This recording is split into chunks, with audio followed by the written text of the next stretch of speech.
If you haven't already seen or heard of Ninja Theory's Hellblade: Senua's Sacrifice, you're in luck, my friend, because this weekend I finally sat down and played it after having it for almost 2 years in my library, and I gotta say, I really enjoyed it. I thought it was a solid little experience, not too long, not too short, and every once in a while we get one of these smaller titles that just blows up and becomes a classic, becomes one of those hidden gems in your Steam library, and I think this is definitely one that's gonna go down in history. You'll be dealing with a young tribes girl from Scotland, I believe. She's dealing with psychosis and the loss of her loved one, Dillian, and possibly everybody she's ever known, to a plague called the Darkness that we'll be getting to in just a little bit. Just give him back.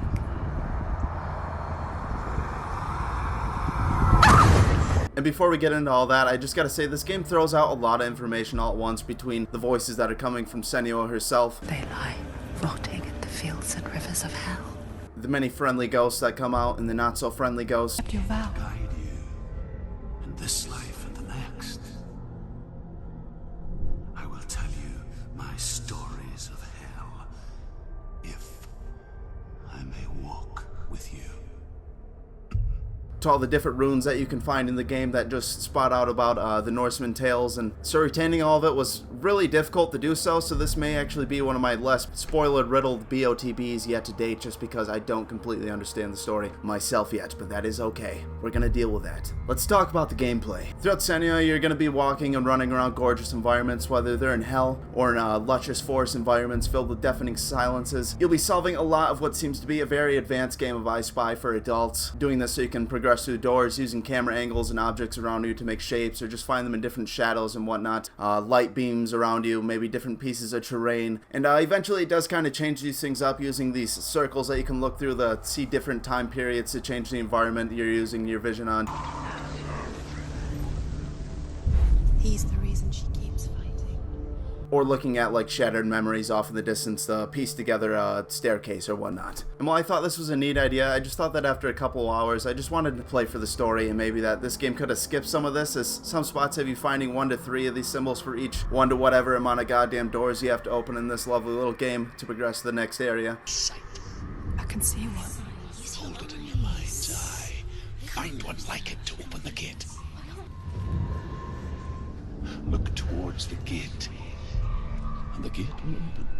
Both of these puzzles get a lot of backstory about Senua and her tragic past, and that was pretty interesting, but also a little confusing for me, as who knows if any of this is even real or if it's just a part of the psychosis, so it's a little bit hard to decipher things going on. But you'll also be learning about Dillian. He's Senua's lover and one of the only ones to actually consider her psychosis a gift from the gods, which I couldn't tell if it was because they just had a lack of knowledge or if there's actually something going on here. One of the two. And also Druth, a mentor and friend of Senua, who helped her deal with the darkness to begin with, which is either an actual plague of mental illness and like demented Scottish Viking raidsmen that just come through the town and just pretty much murder everybody. I see you! I see you now! You led me to the wilds! You trapped me there! Or it could just be what they know her psychosis to be, and that could also be the case, because after my extensive research I found that Senua's, it takes place in 900 AD, whether that's right or wrong, I think it sounds maybe about right. All that information, we'll be finding all this through awesome little cutscenes showing the voice's point of view as Senua loses her mind, talking to ancient evils and reliving terrible events of her ununderstanding father, and many others including Dillian, focusing on lore stones that serve as the game's collectible system. The Northmen speak of 9 worlds. The world of men they call Midgard. Sky gods dwell in Asgard. The gods of earth, harvest, wind, and sea dwell in Vanaheim. As they feature Druth, Senua's old friend and mentor, telling stories about the Northmen, like I said earlier, and many others. And I gotta say, you should really keep your eye out for these, as they actually tell you a good portion about what's going on in Senua's past and whatnot. Let's talk combat. The combat in Senua's Sacrifice was pretty great. Nothing super original here, but done fairly right, being really flashy and up and close and personal, along with Senua's ability to like freeze time for a little bit so you can do some devastating blows. Seas the rivers of hell. Isn't that what you deserve after God?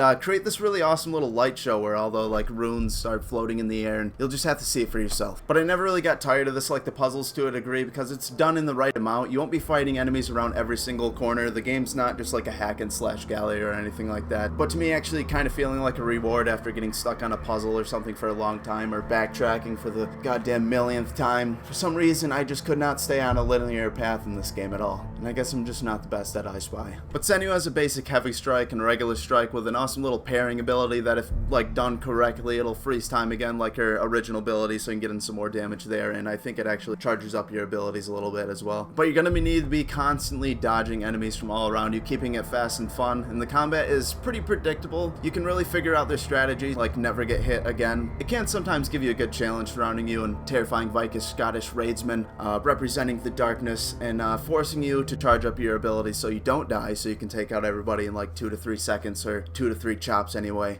and also showing off its visuals once again.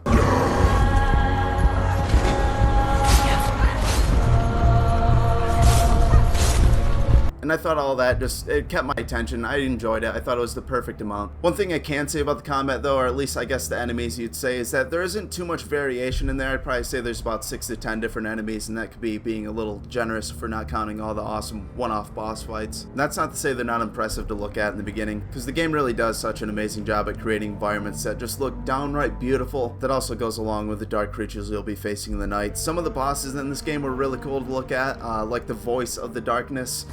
I warn you, Senua. I can smell your... No! You betrayed your god. I am leaving with him! You turned your back on me. That is why Dillion will rot in hell. He ended up being one of my favorite characters and segments of this game, because it's just where everything starts to fall. It's where the true madness begins to set in, and everything starts to get a little bit fun and scary. Oh, okay, so keep up. It's a full, like, 4 days after the first part of this video, alright? Videos got corrupted. I had to reshoot it, so let's just go from here. When you first start the game up, you'll find Senua listening to her voices, riding on a small boat through a spooky swamp. It's filled with trees, with hanging people. It's filled with poles, with mutilated people. There's a common theme here, and it really gives you its first impressions of what it's gonna be, and that is kind of a real dark, psychotic adventure, which is right up my alley, and I really enjoyed it. But while there may be like dead bodies everywhere, don't expect to see this everywhere, because Hellblade does a pretty good job at switching things up, so you're not just seeing the same thing the whole time, besides the dead people. But traversing through the map generally got me excited to make my way through hell, as you just get these little samples of it during Senua's breakdowns, throwing in rivers of blood, and just like there's hands reaching out from the walls. You can look at valleys of fire and melted people, and it just all looks truly impressive in this game, and it stands to be one of my favorite depictions of hell in video games, I'd say. And I'm not trying to be weird about that or anything, I'm just saying, like, art-wise, this game is pretty phenomenal. The graphics are like top tier, especially if we've had other games like Agony coming out and then just kind of being a total letdown of just the same thing, or just a shitty story indeed. But Senua gives you a bit deeper version of this. From my interpretation, she actually like had to suffer and go through all these different tribulations and trials and whatnot, and it actually like meant something for her to get there, you know. It was like a breaking point in her life, you'd say, which I guess going to hell would be for anybody, but But outside all these hell visions, you'll be walking through old Norseman ruins and castles, either in the night as it rains, or it's filled with sunlight and there's just god rays to be spread for everybody. Joy to the god rays. Or forest landscapes, and through old memories on an old beach, and you actually get to like go through different memories of Senua and go through like the trial of warriors and everything, and then it was just really well done. It's got a really cool little photo mode where you can like move around the camera and you can change the different effects, and you can tilt it, which I did for every single one. Pretty much every single photo I took was about like the same presentation, I guess you'd say, but I don't know, I just thought that was really cool. I took like 30 screenshots. We're gonna get the perfect thumbnail for this time, guys. It's really gonna drag you in, and hopefully the video will live up to that. But I wouldn't doubt that this probably did add like 1 to 2 hours to my total playtime. Hellblade in Full is pretty impressive, while the official opinion on the internet it's very good, but at the same time it's a little bit mixed just because it deals with mental illness, and I don't know, I'm not the one to speak whether or not it does a good job with that. But never in the game did I really think it was like trying to cross any boundaries or anything, or make like some absurd assumption whatnot about psychosis or schizophrenia or whatever it is you're dealing with in this game. And it's just kind of using Senua's illness to kind of tell a story about her surroundings, whatnot, being not able to understand her, or maybe just a total plague of death and violence. I'm still not quite sure, but no, even if not any of those things, it's a great mythological tale at the very least. But yeah, I still don't understand a lot of it, as I said before, just because you're given so much information that could be true or false. I think it's very easy to get the gist of the story. It's Senua. She's trying to deliver her lover Dillian's head back to hell so she can free his soul and whatnot, and it's just very pleasant. And I think this game probably could have just passed alone as like a walking simulator. I would not have batted an eye at that. I thought that would have been fine if it would have just kept the story. But with all the puzzles and combat and whatnot, it really was a nice touch. I mean, some of the combat really gets me pumped up when it comes up. Like I said before, it's not done like every 3 seconds or whatnot, so you actually can sit there and get a little bit excited, you know, feel like a true badass, not just like you're picking off daisies or something. The ending was really satisfying, and also had like a boss fight that I can actually like remember it by. And for the most part, it did wrap up the story very nice, but I'm excited to see what Ninja Theory has next, just because Senua came out at like $30, and I believe it's probably about 5 to 8 hours to beat, depending on how you play. But for a smaller indie game, it just really shows off itself. I mean, to be honest, it like really does look better than some AAA games still coming out. The game is beautiful, just because they spend so much attention to detail and like lighting and all of that stuff. If you're like me and you play games for the story and wicked cutscenes, this is definitely something you should check out.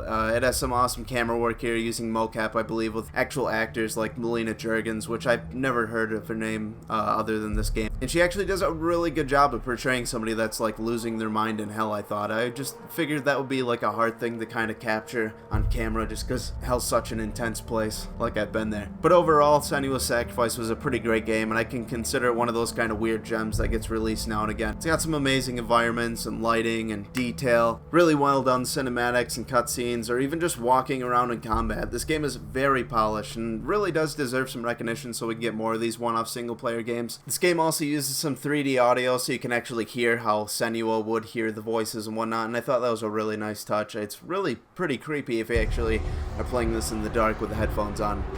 There isn't like any jump scares or anything like that. It just does a really good job at setting up a really creepy and sadistic feeling environment. Really nailing a dark fantasy atmosphere with the dead silence of the plagued villages and the forest, to its constant playing of sanity in the environments and puzzles and whatnot. It's one I think most people can get behind. Not being super difficult, but just nice to play through. Finding clues to Senua's past while chopping down demons of the night. It all just feels phenomenal. But thank you everybody so much for watching again. Hopefully I did a good job at portraying this game. I left out a ton of story. Why, hello from a little bit from the future. I totally forgot one of the biggest features in this game, and I wouldn't say big because you don't really need to worry about it too much. So in Senua, if you keep repeatedly dying over and over, you'll start to see this black plague growing up her arm and up to her head, and if you die, or it actually reaches the top of the head, it will send you back to the beginning of the game and pretty much corrupt your save file or whatever. And a lot of people in this game came out were kind of pissed about that, but if you're playing on normal difficulty, honestly, I never really had to worry about this until like the end of the game, and it seems like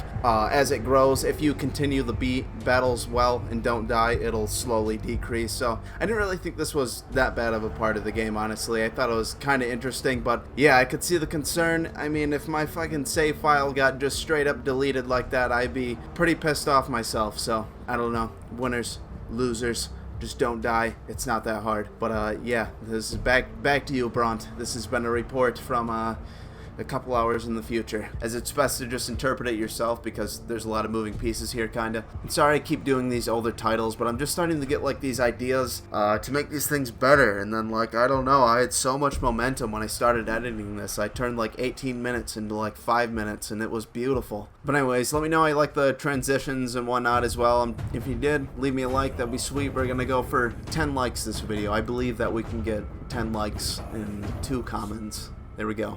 10 likes, 2 comments. Do it up. But anyways, thank you again so much for watching, guys. Hope you enjoyed this.